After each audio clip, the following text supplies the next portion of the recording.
doing that, I thought to myself, I think he might be planning to leave. And that's exactly what happened yesterday morning around 9 a.m. He put some boxes into the truck ahead of time. Roberta had a backpack. They got into the red truck and they left. The only thing Steve Bertolino, the Laundries attorney, will tell us is that they are somewhere in Florida right now grieving the loss of their son. I think a lot of people were really wondering after the news, broke that he was indeed dead, that they'd identified those remains as his, if people would just sort of back away and leave the little yellow bungalow alone. But he saw the need to put up the no trespassing signs. Why is that? Well, there have still been people in the area visiting the house, shouting. Some new signs have gone up. It hasn't really quieted down much on the street, at least over the weekend and on Friday. Today we were in Northport. It was definitely quieter. I think people realized that the Laundries were now gone, so there was really no point for them to be outside the house. But overall, I would say the developments at the end of last week really did not tone things down outside the Laundrie house. So are you surprised at the announcement that there will be no funeral for Brian Laundrie? Or is that even true? Maybe there will be one. It just won't involve any publicity. Yeah, it's possible that Bertolino is just telling us no funeral and they might have a small memorial service. He said that Brian will be cremated. We know that, all that's left of his remains right now, it's skeletal remains. No, it didn't really surprise me, Ashley, just because, they have such a hard time even leaving their house without people getting upset that I think it would be difficult for them, obviously, to have a funeral. And perhaps that's sort of what they're doing right now somewhere, gathering as a family and, having that moment right now. Yeah. So here's something that I found astounding. I know that people are talking about a TikToker who found a water bottle in the reserve and has turned it over to the police, and that the TikToker has matched it with the water bottle found in Gabby's truck in the van. But first of all, seriously, is this actually possible? And here's the video. She sees it. She takes a picture of it.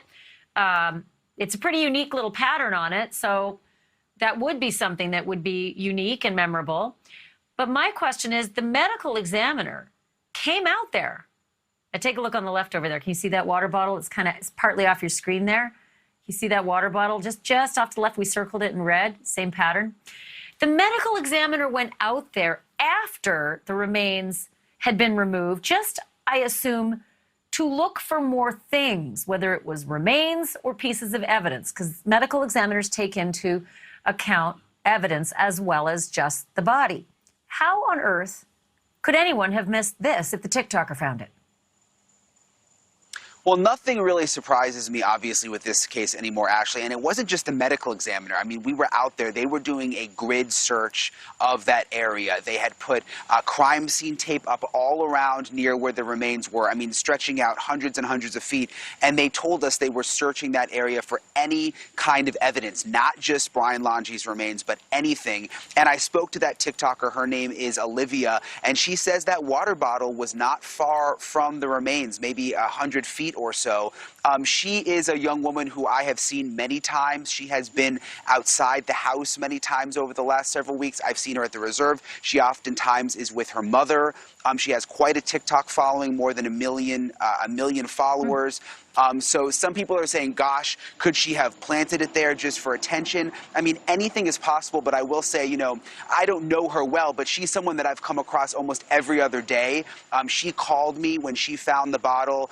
She sent me that video. I told her, you need to take it to the police station, which is what she did, and filed a police report. And she insists that she just stumbled across it there at the reserve.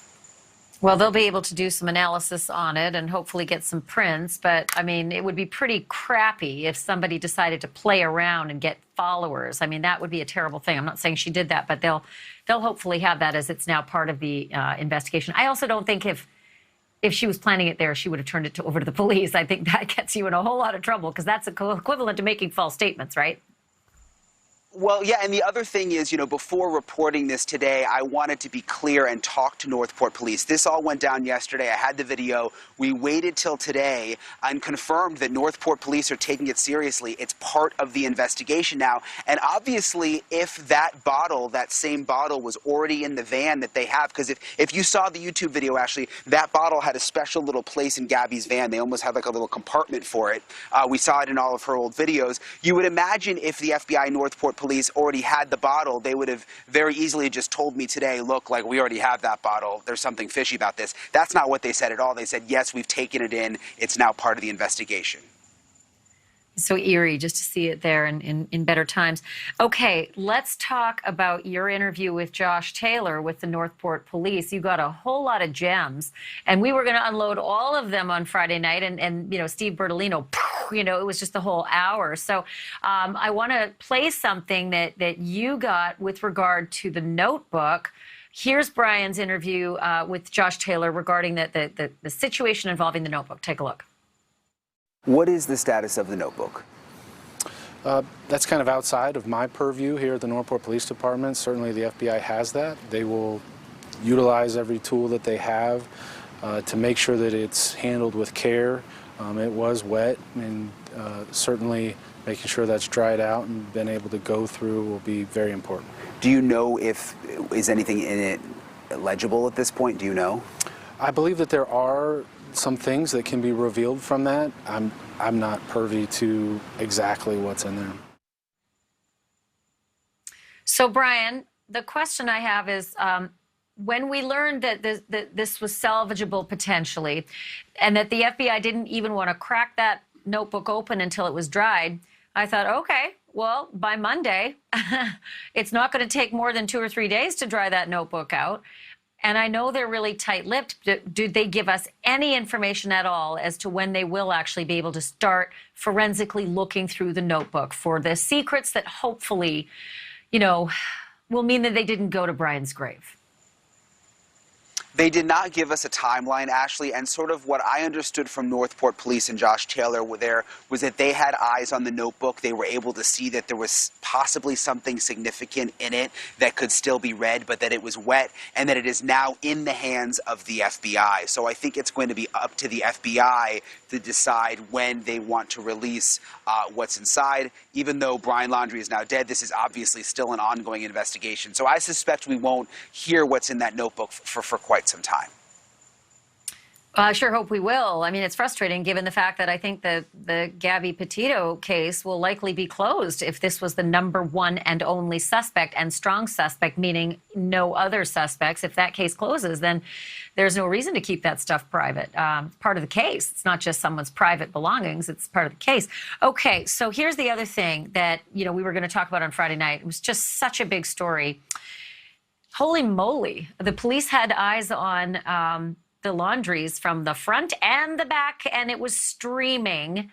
There's just so many questions I have with regard to that, but I'm just going to let you take that and run with it, Brian. Yeah, so we discovered pretty early on, Ashley, that they had these hidden cameras around the Laundrie house. I would say a week into us being in Northport, so like 5 weeks ago, I was talking to neighbors every day. They told me about the cameras. There was one behind the house that I think you have video of that was in a neighbor's backyard, pointed at the back of the Laundrie's house. There was another one in front of the house, actually hidden in someone's dumpster. It was kind of an interesting side note. When I first discovered one of the cameras, like, I was getting up real close and looking at it, and they were live streaming them back to the police station. Almost immediately, the neighbor comes running out with the police on the phone saying, like, they see you, like, they're telling you got to get out of the yard. So of course we did the right thing. We didn't tell anyone about these cameras until it was confirmed on Friday that Brian Laundrie was dead, and then we went public with the camera situation. Some of the cameras, Ashley, we're told were put up before they believed that Brian Laundrie went missing, which is a whole nother story. And then there were some that were put up, like the one in the backyard, after the police said that they no longer knew where Brian Laundrie was. Well, let's start with the one that's in the front yard that would have been trained on the silver Mustang, because that neighbor said it went up on the 12th, and Brian didn't leave, according to everybody now, until the 13th. So the live stream of that silver Mustang backing out with Brian in it, taking him to the reserve where he would die was being live streamed if the neighbor is telling us the right facts and dates. So I just want to play this soundbite if I can, because you put that to Josh Taylor. You know, you're much more articulate about it than I'm just mad about it. I'm mad that that was just missed. But here's your question and his answer about that moment. Take a look.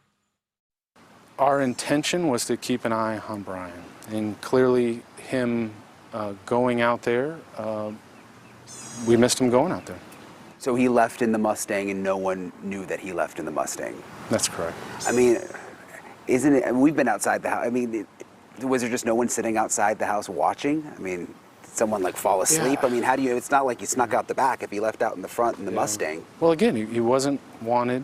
There's certain things you can do with surveillance and intelligence when you're at a certain point in an investigation, when there's certain charges, where there's these types of things.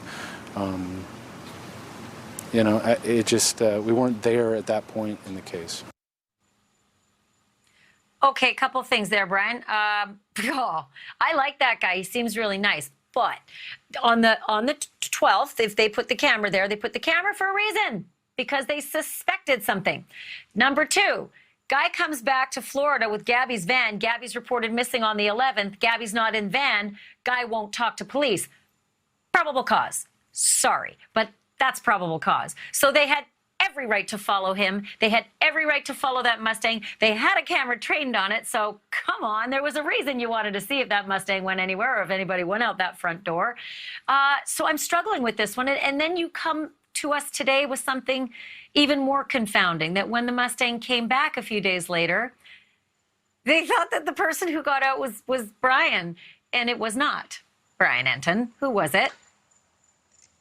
Yeah, so this even caught me off guard today. I had done that interview with Josh Taylor on Friday. I thought we'd sort of piece this together, and then he comes out with this today. Okay, follow me here. So you remember when the police chief said, we know where Brian Laundrie is, we have eyes on Brian, and that turned out not to be true. Well, we've obviously been grilling Josh Taylor in person and behind the scenes. Explain this to us. Why did the chief think that he knew where Brian Laundrie was, but he actually didn't? So today, Josh Taylor clarified it and said earlier that week, they saw the Mustang pull into the driveway on Wednesday of that week, that first week, and they saw someone get out with a ball cap on and go in the house, and they thought that was Brian Laundrie. Well, it turns out it was Roberta Laundrie. It was Brian's mom. They thought Roberta was Brian, so the officers doing the surveillance called up to the higher-ups and said, we saw Brian go into the house, we've got eyes on Brian, but now they've realized it was actually Roberta. If I did that, I'd get fired as a journalist, you know, and the stakes, I mean, you know, no, the stakes are pretty low with what we do when we watch people. But Roberta's in her maybe early 60s, late 50s. She wears like a flouncy thing a lot. She's kind of short. Brian's a tall, skinny, bald dude with a beard.